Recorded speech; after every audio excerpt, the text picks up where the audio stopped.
Welcome to Synthsoft studio. This is Sahil Chandio. So अॼु असां सिखंदासीं त फॉन्ट डायलॉग बॉक्स जी मदद सां असां कीअं फॉन्ट स्टाइल्स ऐं साइज़ कीअं था चेंज करे सघूं।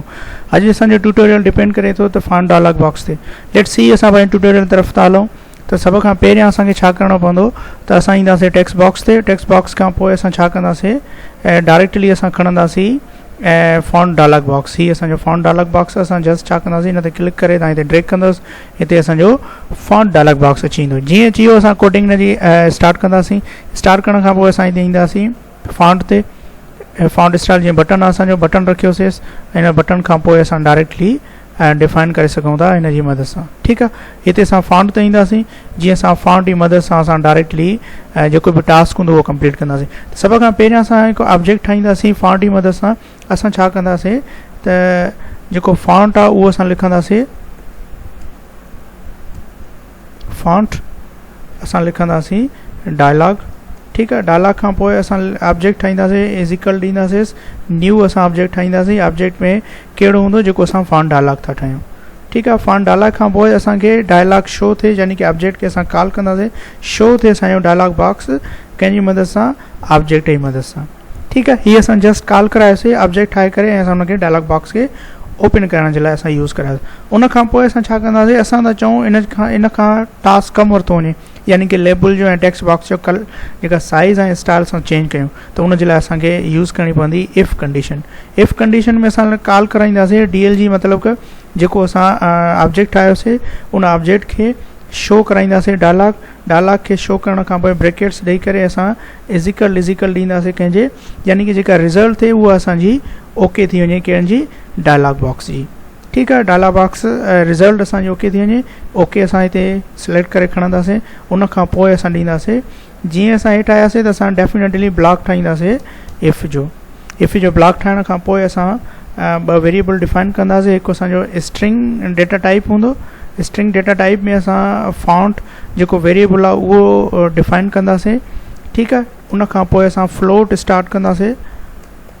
फ्लोट असां ॾींदासीं डेटा टाइप जेको असांखे यूज़ कराए फॉन्ट साइज़ खे। ठीकु आहे, फॉन्ट साइज़ खे असां डिफाइन करायो आहे with the help of float data type जी मदद सां। उन खां पोइ असां फॉन्ट नेम जेको हूंदो उहो असां खणंदासीं हितां। फॉन्ट नेम जेको असां मथे डिफाइन ऑलरेडी करे आया आहियूं उहो असांजो इज़ इक्वल थी वञे कंहिंजे, जेको असां डायलॉग बॉक्स जी मदद सां असां ठाहियोसीं ऑब्जेक्ट डॉट फॉन्ट असां खणंदासीं। फॉन्ट खां पोइ असां हुनजो छा थी वञे डॉट नेम खणंदासीं। नेम खां पोइ असां मतिलबु जेको मथे फॉन्ट नेम असां खणी आयासीं उहो असांजो कॉल कराईंदासीं हेठि। साॻे तरीक़े सां हीअ असांजो हुनजो नालो असांखे स्टाइल जो नालो ॿुधाईंदो। ऐं हाणे असां हुनजी साइज़ ॾिसंदासीं। फॉन्ट असां खणंदासीं साइज़ खां पोइ इज़ इक्वल असां छाजे बराबरि कंदासीं ऐं जेको असां ऑब्जेक्ट ठाहियोसीं फॉन्ट लिखंदासीं। फॉन्ट खां पोइ असां साइज़ खणंदासीं। ठीकु आहे, साइज़ खणण खां पोइ हीअ असांजो ऑब्जेक्ट जे थ्रू असां उन्हनि खे कॉल कराए छॾियोसीं त असां कहिड़ो स्टाइल खणंदासीं ऐं उनजी साइज़ केतिरी था खणूं, उहो असांखे हेल्प आउट कंदो। हाणे असां चऊं था त कंहिंजो जंहिंजी साइज़ चेंज करणी आहे असां उहे लिखंदासीं। मिसाल आहे लेबल 1 डॉट असां लिखंदासीं। जेका उनजी फॉन्ट आहे उहा खणंदासीं। फॉन्ट कंहिंजे बराबरि थी वञे जेको असां डायलॉग बॉक्स कॉल करायूं था, उनजी छा थी वञे जेका साइज़ आहे उहा असांजी चेंज थी वञे। उन खां पोइ हीअ त साइज़ असां हिनजी साइड लिखिजी विया आहियूं, पर हिते असांखे साइज़ लिखणी पवंदी। ठीकु आहे, साइज़ अची वई। हाणे उन खां पोइ असां छा खे कॉल कराईंदासीं वंस अगेन असां वापसि था लिखूंसि। जीअं उहा साइज़ असांजी, अच्छा वरी ॿीहर बि असांजी साइज़ DLG डॉट साइज़ खणंदासीं। ठीकु आहे, साइज़ छो नथो सपोर्ट करे, असां फॉन्ट नंढो आहे तॾहिं असांजी उहा साइज़ नथी अचे।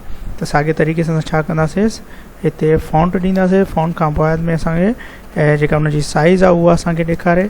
ठीकु आहे, हाणे असां टेक्स्ट बॉक्स आहे असां हुनजी बि साइज़ था चेंज करणु चाहियूं। टेक्स्ट बॉक्स 1 डॉट फॉन्ट किथां खणे जेको असां डायलॉग बॉक्स आहे उतां हुनजी फॉन्ट जी डॉट साइज़ बि असांखे ॾेखारे। ठीकु आहे, हीअ जस्ट असां हुनखे साइज़ जे थ्रू असां हुनखे डिफाइन करे छॾियोसीं त हुनजी जेका साइज़ आहे उहा असांखे डायरेक्टली शो कराए।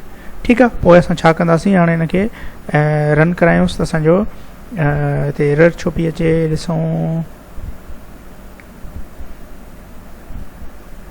टेक्स्ट बॉक्स DLG अच्छा साइज़ असां न लिखंदासीं, असां लिखंदासीं फॉन्ट ऐं डेफिनेटली हिन जी बि असां फॉन्ट कंदासीं, ठीकु आहे। साइज़ न बल्कि वो ऑटो हिते ही असां डिफाइन कया आहिनि न भई, त नेम ऐं साइज़ ख़ुदि ब ख़ुदि चेंज थींदा, असां डायलॉग बॉक्स ई डायरेक्टली फॉन्ट जेको खणो उहो न ते अप्लाई थी वञे, ठीकु आहे। लेट्स सी असां ॾिसूं था प्रोग्राम खे रन कराए, असां रन कराईंदासीं। ॾिसो तव्हां कुझु बि लिखोसि, हिते असां हीअं था लिखी छॾियूं, फॉर सपोज़ असां सिंध सॉफ्ट स्टूडियो था लिखूंसि, असां फॉन्ट था खणूं, फॉन्ट जेको बि खयोंसीं, फॉर सपोज़ ही खयोंसीं, असां हिन जी साइज़ था रखूंसि 36, ठीकु आहे। ओके कयोसि वंस अगेन, ॾिसो साइज़ हुननि जी ऐं जेको स्टाइल असांजो हीअ अची वियो, मतिलबु हीअ असां मैसेज बॉक्स शो करण जे लाइ असां इस्तेमालु कंदा आहियूं, ठीकु आहे।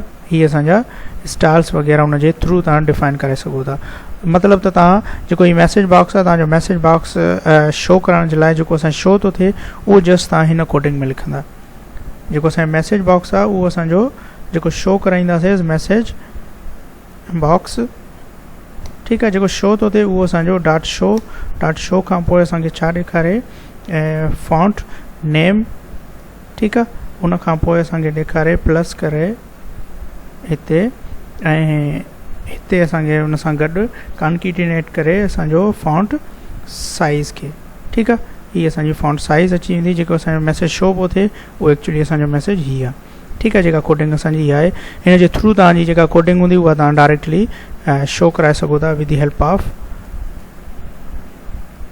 हिन जी मदद सां। ॾिसो 72 था रखूंसि, असां स्टाइल था रखूंसि, फॉर सपोज़ ही ओके कंदासीं, ॾिसो तव्हांजो स्टाइल चेंज थी वियो, हुनजी बि साइज़ चेंज, हिन जी बि साइज़ चेंज, तव्हां जेको स्टाइल खयो उहो तव्हांखे मैसेज में शो कराईंदो, तव्हां ही जेको आहे उहो तव्हां मैसेज शो करायो आहे with the help of font size जी मदद सां, ठीकु आहे। इन तरीक़े सां तव्हां चेंज करे सघो था, तव्हां हिन जो बि चेंज करे सघो था।